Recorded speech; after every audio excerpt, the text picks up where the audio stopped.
Neste momento, eu convido toda a igreja para abrir a Bíblia no Evangelho de Jesus, escrito por Mateus, capítulo de número 16, a partir do versículo de número 13. Evangelho de Jesus, escrito por Mateus, capítulo 16, a partir do versículo de número 13. Quem achou, diga, eu achei. Está escrito dessa forma: e chegando Jesus às partes de Cesareia de Filipe, interrogou os seus discípulos, dizendo: quem dizem os homens ser o Filho do Homem? E eles disseram: uns João Batista, outros Elias, e outros Jeremias ou um dos profetas. Disse-lhes ele: e vós, quem dizeis que eu sou? E Simão Pedro respondendo disse: tu és o Cristo, o Filho do Deus vivo. Jesus respondendo disse-lhe: bem-aventurado és tu, Simão Barjonas, porque não foi carne e nem sangue que te revelou, mas meu Pai que está nos céus. Pois também eu te digo que tu és Pedro, e sobre esta pedra edificarei a minha igreja, e as portas do inferno não prevalecerão contra ela. Amém. Queridos, enquanto você toma seu assento, eu quero aproveitar esta oportunidade para agradecer a Deus. Quero agradecer também ao nosso pastor Roberto, nosso pastor presidente, a sua esposa, a irmã Iraci. Quero também, uma vez mais, agradecer a Deus pelo nosso superintendente, juntamente com toda a sua equipe, por ter assim nos confiado esta oportunidade. E também quero, nesse momento, externar a minha gratidão ao meu pastor Cláudio César, meu coordenador, que me orienta e que tem feito com que a gente possa desenvolver a obra na Almadalp ali, em Maranguapium, no nosso setor 11. Queridos irmãos, tendo agradecido aqueles que nós achamos importantes nesta noite, eu convido você para abrir a sua Bíblia e deixá-la aberta no texto que nós lemos. O Evangelho de Jesus, escrito por Mateus, no capítulo de número 16, narra uma das importantes confissões do apóstolo Pedro. Pedro, que nós sabemos muito bem, é marcado na Bíblia por suas palavras que são impactantes. No capítulo 16, a confissão do apóstolo Pedro, ela é uma confissão histórica, tendo em vista que essa sua palavra, esse seu diálogo com Jesus, é também um diálogo que norteia muitos pensamentos a despeito da construção da igreja. Quando nós estamos diante do Evangelho de Jesus, escrito por Mateus, no capítulo 16, nós estamos diante de um momento em que Jesus, chegando em Cesareia de Filipe, ele começa a dialogar com os seus discípulos e pergunta a eles: a quem diziam ser o Filho do Homem?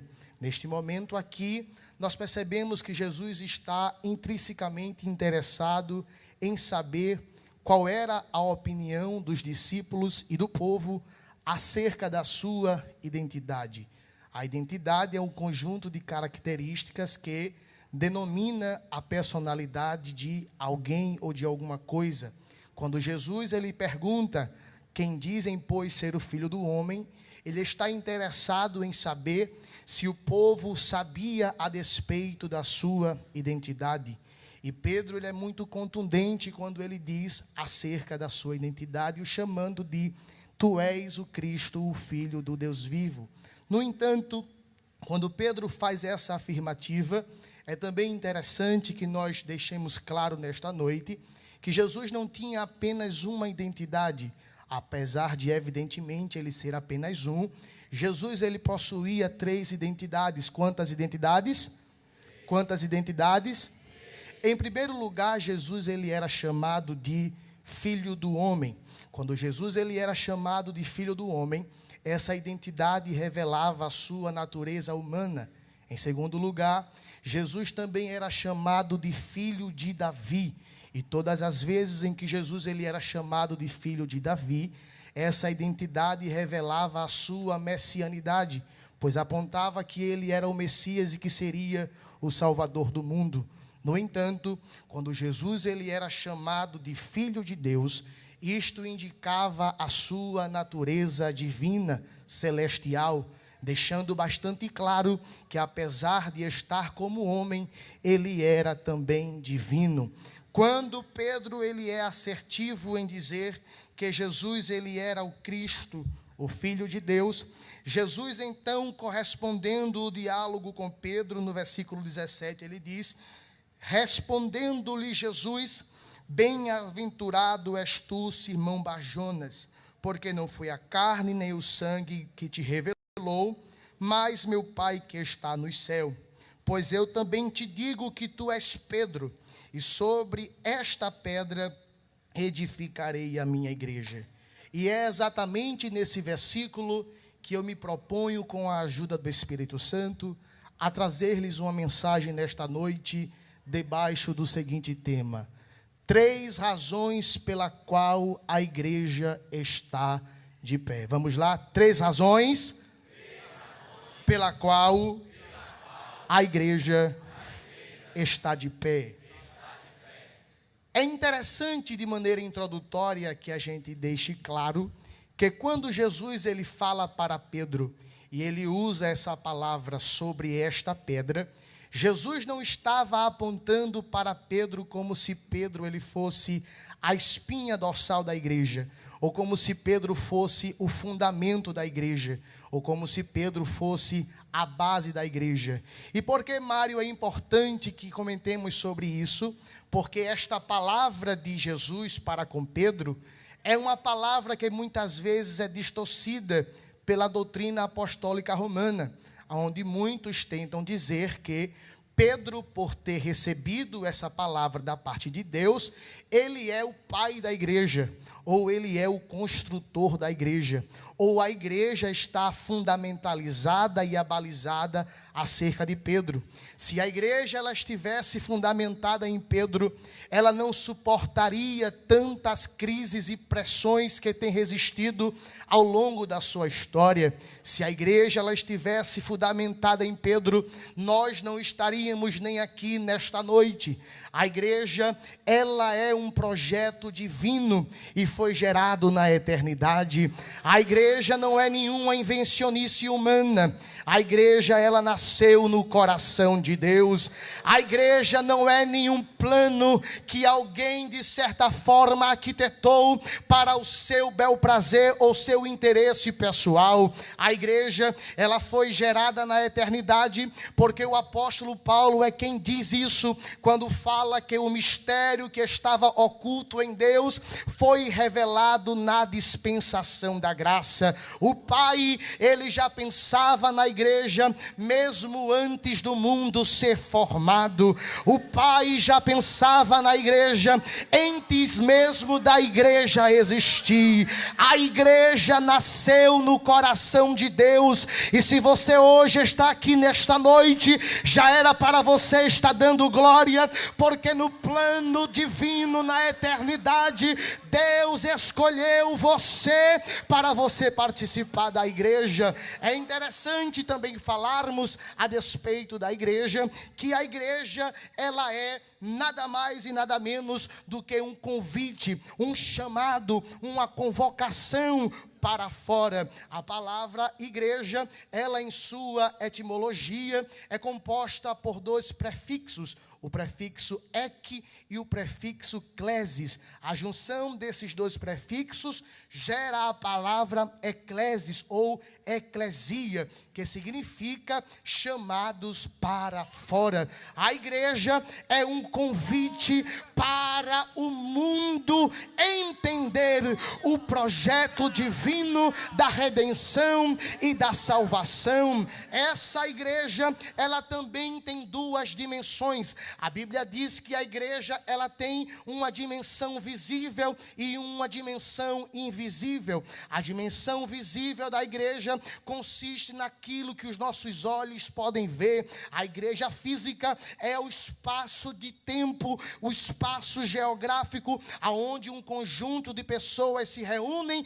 para adorar ao Senhor em uma congregação, em uma comunhão. No entanto, a igreja não é apenas um espaço físico, a igreja não é apenas um corpo geográfico aonde pessoas se ajuntam para estar presente. A igreja também se manifesta no campo do invisível. E o que é isto, Mário? Em toda parte do mundo, em todas as épocas, aonde há alguém que é salvo em Cristo Jesus, ali está a manifestação da igreja. E esta igreja invisível, ela não é uma igreja construída com cimento, com blocos de concreto, com argamassa ou areia. O apóstolo Pedro, na sua primeira epístola, no capítulo 2 e no versículo 5, ele diz que o Senhor nos elegeu e nos tornou pedras vivas para esse edifício espiritual. O Senhor escolheu a mim e a você para que nós pudéssemos ser o edifício vivo, a casa espiritual aonde Ele pode habitar. Quando nós estamos em comunhão, nós somos a igreja, mas nós também somos o tabernáculo vivo aonde Deus Ele mora. Nós também somos a casa espiritual aonde Deus habita. E se nós somos uma casa espiritual, nós temos que ter cuidado com nós mesmos, porque o morador desta casa, ele não é um morador imundo. O morador desta casa, ele é um morador que exige pureza. O morador desta casa, ele é um morador que não aceita bagunça. E de uma vez que ele entra na nossa casa, ele começa a fazer a faxina, ele começa a arrumar os espaços. Nós somos a casa aonde o Senhor habita. Nós somos a igreja invisível do Senhor. Nós somos as pedras vivas da sua construção. Nós somos os sacerdotes que prestamos culto nesta casa. E nós somos a casa aonde Ele habita. Você pode dar glória a Deus? A igreja, ela é invisível e ela também é visível. E esta igreja, ela tem a sua origem também. Ela foi gerada na eternidade. Com isso, a palavra que o Senhor, Ele diz para Pedro, a despeito desta igreja, uma das razões pela qual a doutrina romana apostólica, ela pode ser facilmente refutada, é porque Jesus, Ele fala apontando para o futuro. Jesus não estava dizendo que Ele estava edificando ou que Ele edificou. Jesus, Ele aponta para o futuro. Ele diz: sobre esta pedra eu edificarei. Isto significa que Jesus estava fazendo uma promessa. Isto significa que Jesus estava falando realmente de um plano que ainda haveria de se realizar. Se essa igreja, ela tem a sua origem na eternidade, se essa igreja, ela tem a sua origem em Deus, se essa igreja, ela tem a sua origem no céu, é possível também afirmar que a inauguração dessa igreja consiste exatamente no dia de Pentecoste. O dia de Pentecoste, aonde o Senhor derramou o seu Espírito Santo, foi a inauguração da igreja. E a partir daí, o plano eterno de Deus começou a se realizar na terra. A igreja foi se espalhando, os discípulos foram pregando, os apóstolos foram construindo templos, e a igreja está de pé até hoje. Contra nós não vale pensamento contrário, contra nós não adianta promulgarem planos e esconderem os seus reais intentos. A igreja é um projeto vivo de Deus e ela sempre estará de pé, porque o Senhor é o dono desta igreja. Aleluia!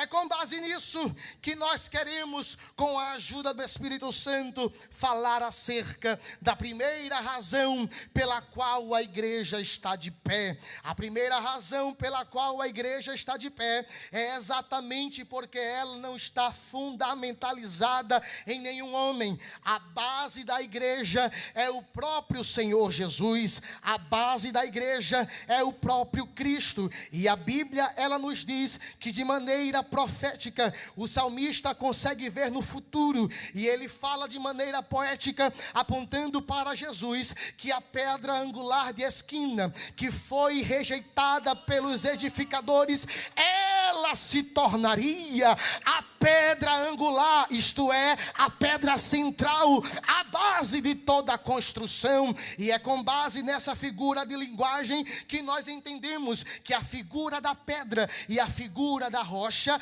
é um tipo que apontava para Jesus. Nós conseguimos ver na Bíblia alguns exemplos que apontam para Jesus como ele sendo a rocha. Em Isaías, no capítulo 26 e o versículo de número 4, Isaías falando acerca de Jesus, acerca do Cristo, ele diz que ele é a rocha eterna. Mas quando nós vamos para o Êxodo, no capítulo de número 17 e o versículo de número 1, a rocha aparece como sendo a pedra acessível. Os que estavam passando pelo deserto de Sim, eles estavam com uma necessidade muito grande de poderem beber algum tipo de água, porque eles estavam no deserto. E a Bíblia diz que enquanto eles estavam passando pelo deserto de Sim, de uma maneira muito misteriosa, havia uma pedra que aonde o povo passava, a pedra ia acompanhando.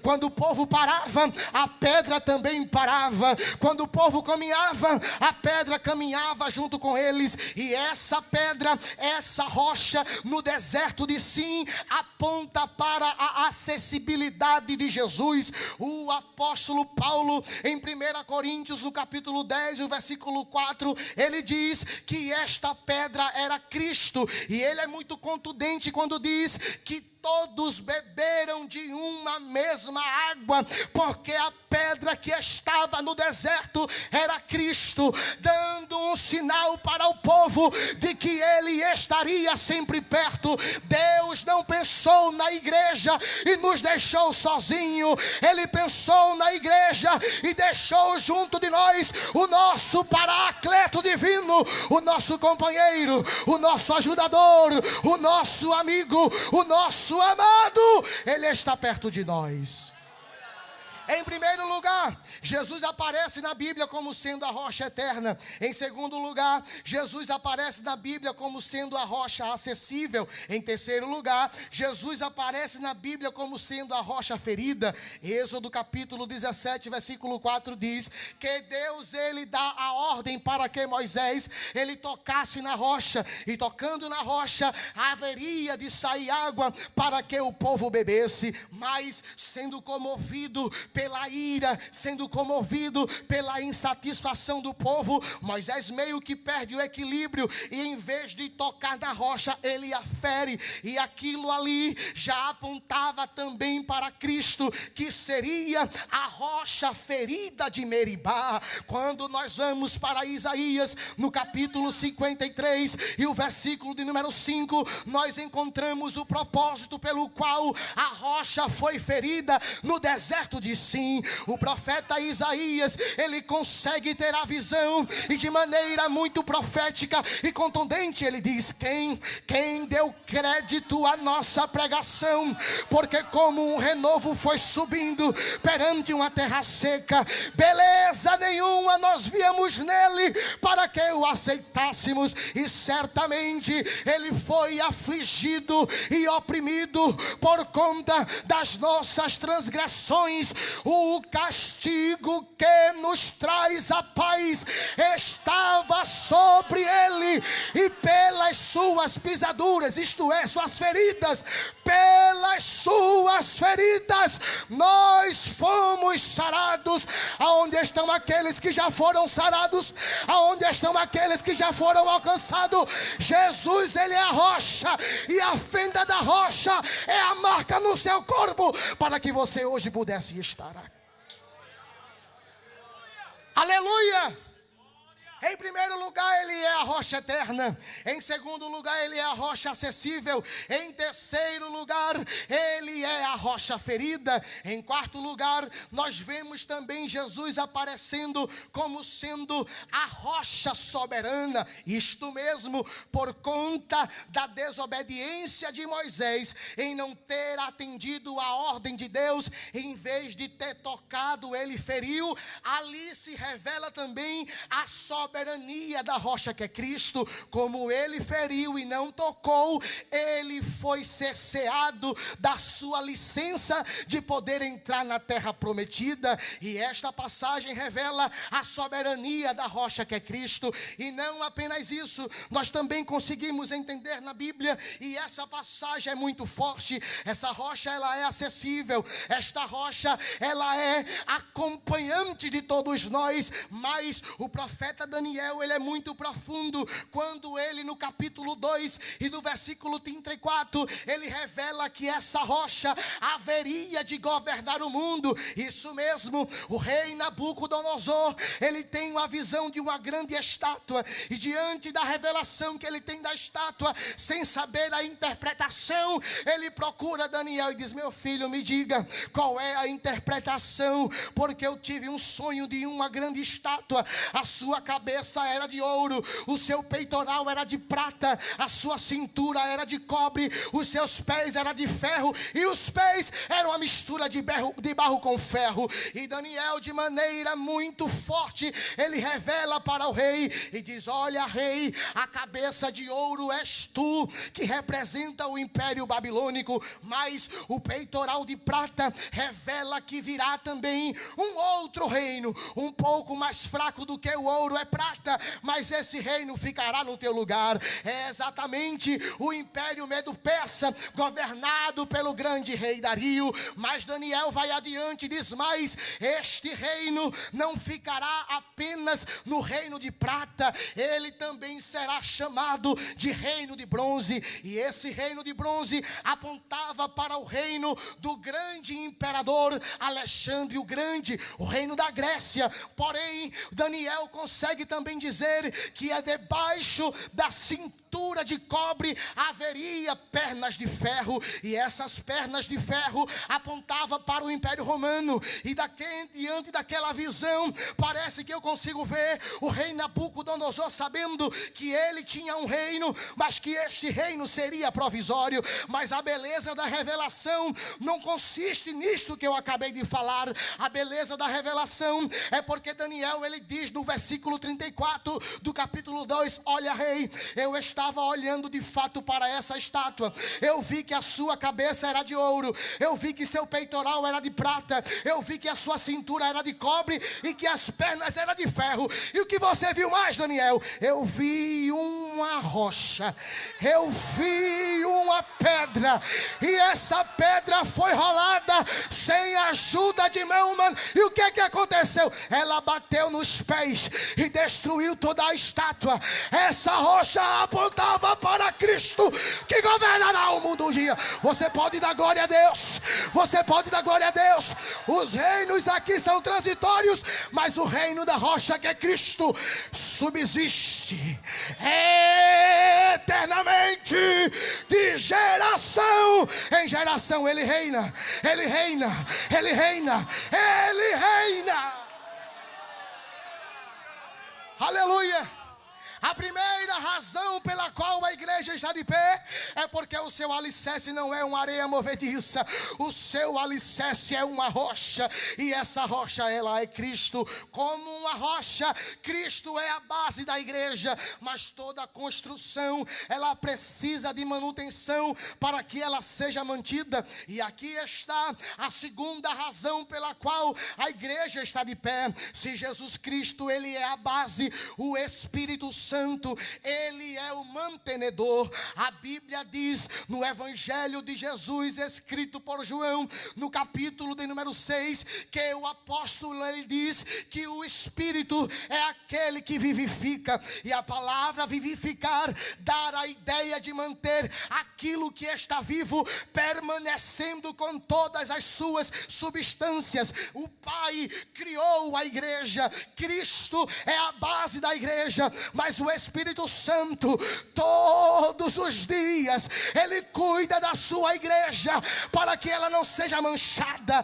Ela cuida da sua igreja, para que a sua imagem não seja distorcida.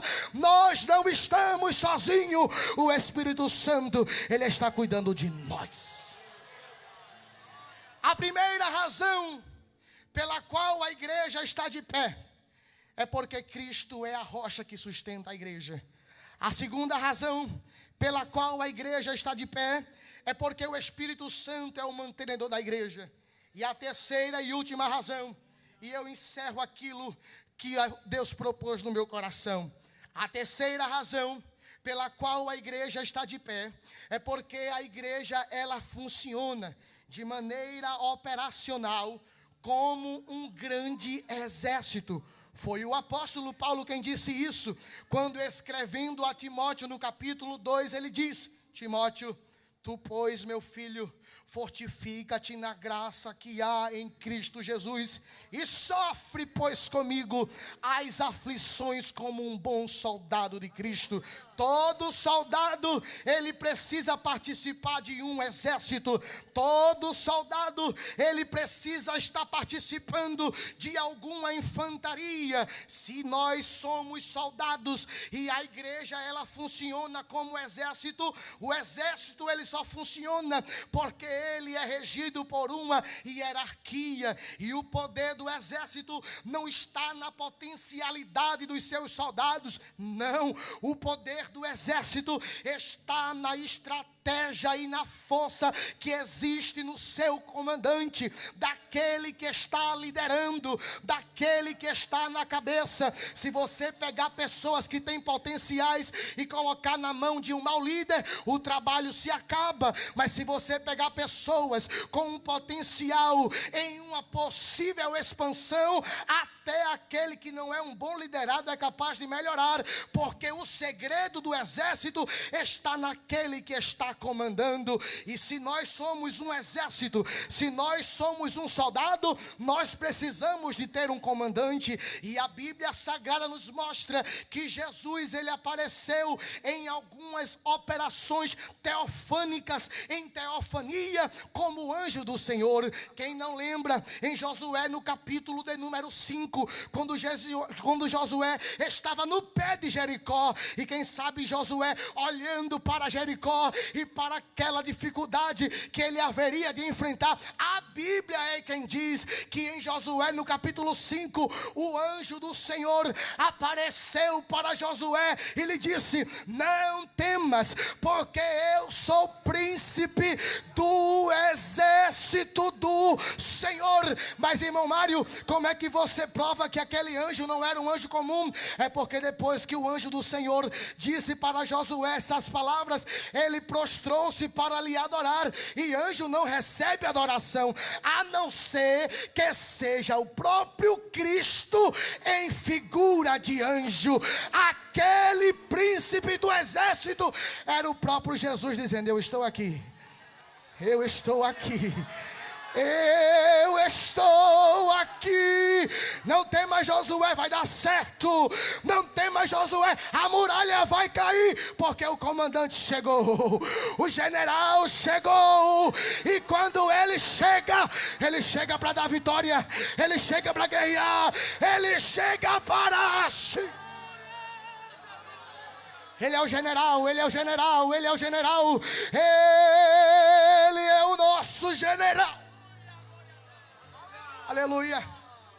Quando eu olho para a história, eu percebo que todos os poderes militares, eles sempre foram governados por grandes comandantes.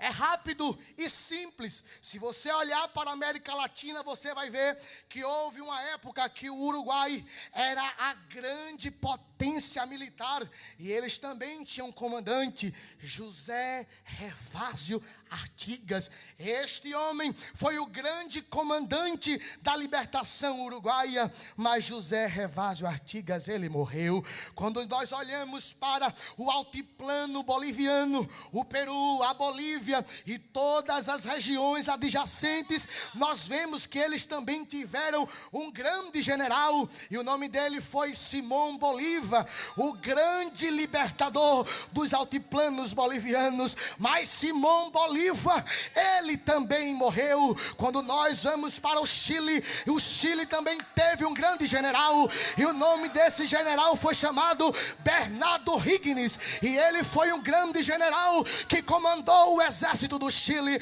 Mas quando Bernardo Higgins morreu, o Chile também perdeu a sua força. Quando nós vamos para os Estados Unidos, nós lembramos logo de George Washington, e este homem também foi um grande comandante dos Estados Unidos. Mas quando George Washington morreu, os Estados Unidos enfraqueceu no seu poder militar. Quando nós vamos para Inglaterra, a terra da rainha, eles também tiveram um grande comandante. O nome dele foi o primeiro-ministro Winston Churchill, e este homem era um grande trator. Não havia nada que ficasse na frente dele, porque ele conseguia motivar a equipe e passavam por cima de tudo. Na época dele, eles eram a grande força militar. Quando nós vamos para a China, é impossível nós não lembrarmos de Mao Tse Tung, e Mao Tse Tung também foi um grande comandante. Porém, Mao Tse Tung também morreu. Quando nós estudamos as forças comunistas, nós lembramos de Stalin, e Stalin foi um grande comandante que comandou as forças comunistas. Mas quando Stalin morreu, o seu poder militar também foi enfraquecido. A igreja está de pé, porque o nosso general, ele não está morto. Evangelho de Jesus, escrito por Mateus, capítulo de número 28. Depois da ressurreição, Maria Madalena e as outras foram até o sepulcro para procurar quem estava lá. E o anjo do Senhor disseram para ela: porque vocês estão procurando entre os mortos aquele que está vivo? Ele não está aqui, ele já ressuscitou. Depois que ele aparece para aquelas mulheres, ele vai mais adiante e aparece para os seus discípulos. E quando ele aparece para os seus discípulos, ele diz a palavra que norteia o nosso departamento. Mateus capítulo 28, ele aparece para os seus discípulos e diz: eu estou subindo para o céu, mas eu vou dar a vocês uma missão, e a missão é a seguinte: ide por todo o mundo e pregai o evangelho a toda criatura. Só que tem um porém: vocês não estarão sozinhos, eu estarei convosco, eu estarei convosco, eu estarei convosco todos os dias, todos os dias, todos os dias, todos os dias. A igreja está de pé porque o nosso general está vivo. A igreja está de pé porque o nosso general está vivo. Alamandará sorebecandaraha. Aonde está o exército? Aonde está o exército? Aonde está o exército? Aonde está o exército? O general está aqui. O general, ele está aqui. Ela mandará sorebecandaraha. Estamos em guerra, mas não estamos sozinhos. Ele está conosco. Ele está conosco. Ele está conosco. Só quem veio para a batalha, com a permissão do pastor Alex, fica de pé. Fica de pé. Fica de pé, fica de pé. Alamandara chorebecandara. Evangelho não é colônia de férias. Nós estamos em guerra, mas o general está conosco. O general está conosco. E pelo poder que é na sua palavra, ele está dizendo nesta noite: eu estou levantando o exército. Eu estou levantando o exército. Eu estou levantando o exército. Afiem as espadas. Estamos em guerra, mas Jesus está conosco. Que o conhecimento é capaz de mudar a vida de quem lê, a gente já sabe. E que livro você pode comprar em qualquer livraria. Mas nós transformamos 100% do nosso lucro em mudança de vidas, através da ação social, evangelismo e missões. Ao adquirir qualquer um de nossos produtos, seja presencial ou à distância, você está investindo em alguém. Na próxima vez que você for comprar livros ou artigos evangélicos, não vá em qualquer lugar. Vá na Livraria Arca Missionária. Uma nova história começa quando você compra aqui.